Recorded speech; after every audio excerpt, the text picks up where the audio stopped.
আজ থেকে অনুর নতুন পথ চলা শুরু। মানে আজকে আমরা অনুকে স্কুলে ভর্তি করেই দিলাম।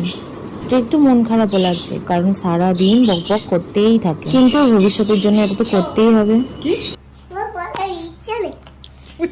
শুনলে ওর কথা, প্রচন্ড দুষ্টু কিন্তু ও। ওই যে দেখছো আন্টি ওকে নিয়ে যাচ্ছে, এখন ওকে এক্সাম দেওয়াতে নিয়ে যাচ্ছে।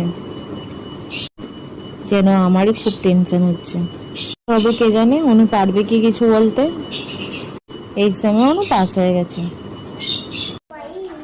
এই যে স্যারের চেয়ারে উঠেই বসে আছে, ভয় তো কাউকে পাই না। ভর্তি হয়ে গেল, এবার ওর ড্রেসের মাপ দিতে হবে। এখানে আন্টি ওর ড্রেসের মাপ নিয়ে নিচ্ছে। আর তোমরা ওকে অনেক আশীর্বাদ করো, যেন ও অনেক বড় হতে পারে আর একজন ভালো মানুষ হতে পারে। চলো, স্কুলে ভর্তি শেষ, এবার আমরা বাড়ি ফিরে যাবো। এই যে দেখে নাও অনুর স্কুল।